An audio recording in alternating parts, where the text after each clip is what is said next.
पढ़िए लिखिए, इल्म ताकत का नाम है। इल्म हासिल करना नौकरी के लिए नहीं, बल्कि एक अच्छा सब सिविलाइज्ड एक अच्छा इंसान बनने के लिए इल्म हासिल कीजिए। इल्म आपको ताकतवर बना देगा। नौकरी मिली गई डीएम की 2 लाख महीना हलाल तरीके से। अगर आप अच्छा फिजिक्स का मास्टर बन गए तो 10 लाख रुपए महीना ट्यूशन पढ़ा के। अगर आप बीडीओ बन गए तो 1 लाख रुपए माहाना हलाल तरीके से। चाहे रिश्वत लेके हराम कमाए वो अलग बात है, हलाल तरीके से 1 लाख रुपए महीना। लेकिन अगर आप मैथमेटिक्स के एक्सपर्ट बन गए तो आज भी हैदराबाद में 10 लाख रुपए माहाना वो कमाता है जो प्राइवेट स्कूल में मैथमेटिक्स का प्रोफेसर, प्राइवेट कॉलेज में मैथमेटिक्स का प्रोफेसर बन के पढ़ाता है, 10 लाख रुपए माहाना कमाता है। इल्म ताकत का नाम है, नौकरी का नाम नहीं है। क्योंकि जो लोग नौकरी के चक्कर में पढ़ते हैं इसीलिए वो पढ़ाई के जमाने में बस वाले को ठगते हैं, अपने माँ बाप को ठगते हैं, कहते हैं कि ये मुल्क हिंदुस्तान हिंदुओं का है, यहाँ मुसलमानों को नौकरी नहीं मिलती है। ये वो ठग है जो अपनी कमजोरी पे पर्दा डालने के लिए वो ये कहता है कि ये मुल्क हिंदुस्तान हिंदुओं का है, इसलिए यहाँ नौकरी नहीं मिलती है। जबकि 2 तमाचा उसको मार के बताया कि शाह फैसल पाकिस्तान कश्मीर का जिन्होंने IAS में टॉप किया, वो किस जमाने में किया? वो इसी पीरियड में किया। हर साल 30 से 35 मुसलमानों के बच्चे बच्चियां जो यूपीएससी कंप्लीट करने में कामयाब हो रहे हैं, वो किस अहद में हो रहे हैं? इसी अहद में। अभी जो कुछ दिन पहले रिजल्ट निकला, 35 बच्चे मुसलमानों के जो IAS बनने में कामयाब हो गए। ये किस दौर में? इसी दौर में वो कामयाब हुए। इसलिए वो बच्चा नहीं बोलेगा कि पैसा मेरा बाप जमीन बेच के, फसल बेच के मुझको दिया और मैं पटना में सिनेमा देखता रहा, मोबाइल खरीदता रहा, दोस्ती यारी करता रहा, दोस्तों की शादी में जाता रहा, पागल होता रहा। वो नहीं बोलेगा। बोलेगा कि हिंदुओं का मुल्क है, मुसलमानों को नौकरी नहीं मिलती है। उनको कहे कि ये जो हजारों मुसलमान जॉब में आए, ये जो हजारों मुसलमान ऑफिसर बने, ये जो 40 बच्चे हमारे डीएम बने, वो किस जमाने में बने? या बोल के मैंने मेहनत नहीं की, हमारी फिजिक्स अच्छी है तो केमिस्ट्री सही नहीं है, केमिस्ट्री फिजिक्स ठीक है तो मैथ सही नहीं है, मैथ सही है तो अंग्रेजी हमको नहीं आती है, अंग्रेजी आती है तो जीके जीएस हमारा कमजोर है। अपनी कमजोरी को कमजोरी को तू कोस कि मैंने मेहनत नहीं की और हम फुल स्टडी नहीं कर पाए, इसीलिए हम नौकरी के मैदान में पीछे रह गए, नौकरी नहीं मिली। हम क्यों कहेंगे कि साहब ये मोदी जी का दौर है, हमको नौकरी नहीं मिली? तुम अपनी कमजोरी को बोलो। मेरी कमजोरी की वजह से कि चूंकि हम उस सब्जेक्ट में माहिर नहीं ठहरे, एक सब्जेक्ट में महारत थी, दूसरे में नहीं थी, दूसरे में थी, तीसरे में नहीं थी। जबकि मुकाबले के इस दौर में हर सब्जेक्ट का माहिर होना जरूरी है। मैं ये कहना चाहता हूं कि नॉलेज पावर का नाम है, नॉलेज ताकत का नाम है। मोदी जी आज कहते हैं, अमेरिका का जो बाइडेन आज बोल रहा, चाइना जापान के रहनुमा आज कह रहे हैं, लेकिन तुम धन्य हो कि तुम्हारे पैगंबर आजम मोहसिन इंसानियत ने 1400 साल पहले कहा था, अलैकुम बिल इल्म फइन्नल इल्म नूर। इल्म हासिल कर, इल्म रोशनी का नाम है, इल्म ताकत का नाम है। पता ये चला कयामत तक जो भी इल्म को ताकत बोलेगा, इल्म को नूर बोलेगा, इल्म को हथियार बोलेगा, इल्म को ज़ीनत बोलेगा, ज़बान उसकी होगी, ये नारा मुस्तफा जारी है। हमारे पैगंबर ने जहां करोड़ों बातें कही हैं, वही इल्म के ताल्लुक से जो कुछ कहा है वो लाजवाब कहा। जो कह दिया हमारे पैगंबर ने, बिल्कुल वो आखिरी हर्फ है, फाइनल स्पीच है मुस्तफा की। उससे आगे इल्म की फजीलत पर, अहमियत पर, महत्व पर कोई कुछ बोल ही नहीं सकता। जो बात पैगंबर आज़म अलैहिस्सलाम ने कह दी है, इल्म ताकत का नाम है, इल्म रोशनी का नाम है। अब मुसलमानों को चाहिए राजनीति में दिलचस्पी कम लें, शिक्षा में दिलचस्पी ज्यादा लें। मुसलमानों को चाहिए कि राजनेताओं का झोला न ढोए, बल्कि किताब को सीने से लगा के पढ़े और मुकाबले के मैदान में आंखों में आंखें डालकर लड़के वो मुलाजमत हासिल करे। एक डीएम जो पूरे डिस्ट्रिक्ट को चलाता है, 50 खरब रुपए भी अगर कोई रिश्वत दे देगा उसको डीएम नहीं बनाया जाएगा। एक जाहिल आदमी को डिस्ट्रिक्ट का मालिक बना करके पूरे डिस्ट्रिक्ट को तबाह नहीं किया जाता है। इसलिए इस गए गुजरे रिश्वत के दौर में भी यूपीएससी निकालने वाला वो कभी कुंद ज़हन तालिब इल्म कभी नहीं होगा। वो अक्सर लोग मेहनती लेबोरियस 10-10, 12, 15, 18 घंटे पढ़ने वाले बच्चे होते हैं। इसलिए प्राइम मिनिस्टर के दफ्तर में भी जो क्लर्क हैं वो सब IAS ऑफिसर होते हैं। वो ऐसा नहीं कि हम 50 करोड़ हमसे ले लीजिए, हमको क्लर्क बना दीजिए। अगर क्लर्क उसको बना भी दिया जाए 50 करोड़ लेने के बाद, उसको तो वर्क करना है। अब उसको ना कंप्यूटर चलाना आता है, ना उसके पास और कोई दूसरा नॉलेज है। इसलिए इल्म बहुत जरूरी है। अब राजनीति के लिए दूसरों का झोला न ढोया जाए, किताब ढोया जाए, किताब पढ़ा जाए, स्टडी की जाए, ताकि मुसलमानों का बच्चा ताकतवर हो, मुसलमानों का बच्चा इज्जत वाला हो, मुसलमानों का बच्चा मुल्क की जरूरत हो जाए। हम मुल्क के लिए बोझ नहीं बने, बल्कि मुल्क की जरूरत। अगर हम मुल्क की जरूरत बन गए तो हमें आंख नहीं दिखाएगा। इल्म हमें शऊर बख्शता है, इल्म हमें जिंदगी देता है। अब जरा गौर से सुनिए, ये बात तो हो गई। और एक दूसरी बात यह है कि इल्म दो तरह के होते हैं। आज जो लोग आप कहेंगे कि साहब जो हिंदुस्तान में जितने बड़े बड़े घोटाले हैं वे सब पढ़े लिखे लोगों ने किया है। झारखंड का चीफ मिनिस्टर कोयला घोटाला किया, बहुत बार जेल गया, तो आप कहेंगे वो कोई जाहिल तो नहीं था, पढ़ा लिखा आदमी था। हिंदुस्तान में बहुत सारे स्टेट्स हैं जहां की चीफ मिनिस्टर ने घोटाला किया। बिहार में एक तरफ चारा घोटाला आज पूरी दुनिया का एक चर्चा का विषय बना हुआ है। वो कोई जाहिल आदमी नहीं, पढ़ा लिखा आदमी किया, पढ़ा लिखा आदमी किया है। जो JNU से पढ़ा हुआ हो, साहब पटना यूनिवर्सिटी का पढ़ा हुआ हो, वो साहब BHU बनारस यूनिवर्सिटी का पढ़ा हुआ हो। अभी करंट अफेयर्स जो कलकत्ता में RG मेडिकल कॉलेज के जो प्रिंसिपल ने जो कुछ किया, सारी दुनिया जान रही है। जिन्होंने एक मेडिकल कॉलेज का प्रिंसिपल एक MD करने वाली खातून के साथ जो आबरूरीजी उसके हॉस्पिटल में हुई, और जो मीडिया की खबरों के मुताबिक जो उनके तहखाने में खूबसूरत लड़कियों के साथ जो जिस्म फरोशी का जो रैकेट चल रहा था, ये कोई जाहिल नहीं था बिहार का हल जोतने वाला, वो हाई क्वालिटी का डिग्री हासिल करने वाला, वो पढ़ा लिखा आदमी था। इसलिए इस्लाम का जो नजरिया है इल्म का वो अलग है। अभी हम सारे लोग कहते हैं पढ़िए लिखिए, पढ़िए लिखिए, पढ़िए लिखिए, पढ़िए लिखिए। पढ़ने का मकसद ये नहीं है कि जानवर बन जाइए, पढ़ने का ये मकसद नहीं कि घोंडा बन जाइए, पढ़ने का ये मकसद नहीं कि साहब आप जानवर बन जाइए। आज जो लोग सिर्फ दुनिया पढ़े हैं, जो सिर्फ फिजिक्स केमिस्ट्री पढ़े हैं, अखलाक नहीं पढ़ा है, मॉरलिटी का इल्म हासिल नहीं किया, जो मकसद हयात नहीं जानता कि मेरे पैदा होने का क्या मकसद है, जो एम ऑफ लाइफ नहीं जानता, वही लोग चोरी डकैती घोटालेबाजी में मुलविस है। आज कदम कदम पे रेप हो रहा है।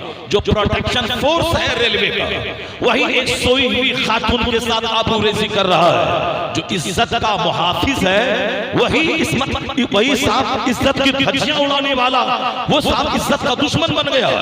जो एक जज की कुर्सी पे बैठा हुआ आदमी, जिसको हर जुल्म और जुल्म के खिलाफ फैसला देना है, उसे वाकई अदल और इंसाफ करना है, उस कुर्सी पर बैठने के बाद भी वो एक आने वाली फरियाद करने वाली औरतों के चेहरे को गौर से देखता है, अपनी आंखें सेकता है।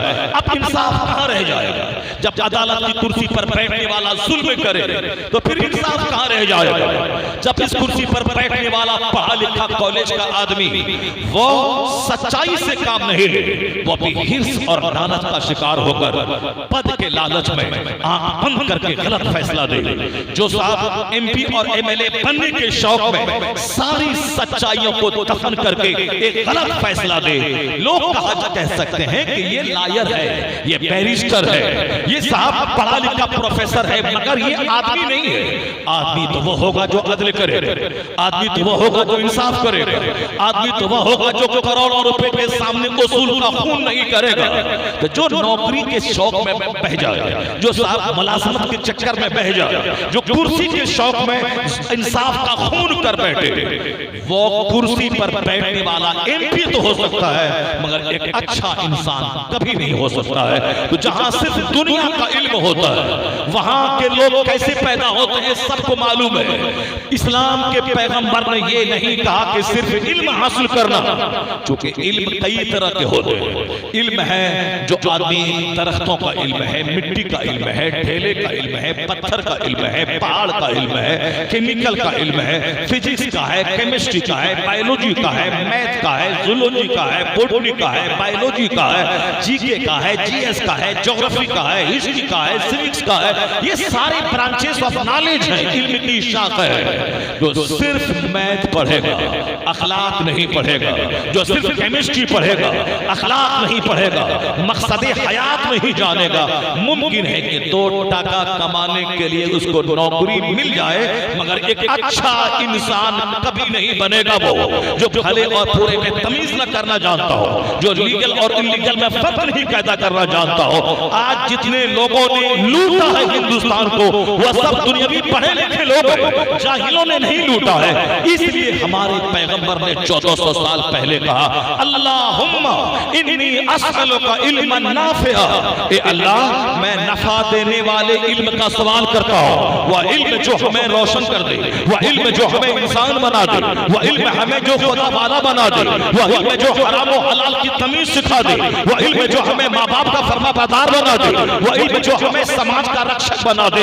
इल्म उसे कहते हैं जो आदमी को आदमी बना दे, इंसानियत पैदा कर दे, ह्यूमैनिटी पैदा कर दे। तो हुजूर ने हमेशा दुआ की है, इलाही वो इल्म का सवाल करता हूं, उस इल्म का जो इल्म नाफे हो, जो इल्म प्रॉफिटेबल हो, जो इल्म आदमी के लिए नफा बख्श हो। और हुजूर ने एक दुआ ये भी किया है, अल्लाहुम्मा इन्नी अऊज़ु बिका मिन इल्मिन ला यनफा, ए अल्लाह हम उस इल्म से तेरी पनाह चाहते हैं जो इल्म हमें नफा न दे, जो इल्म हमें इंसान न बनाए, जो इल्म हमें खुदा वाला न बनाए, उस इल्म से खुदा की पनाह।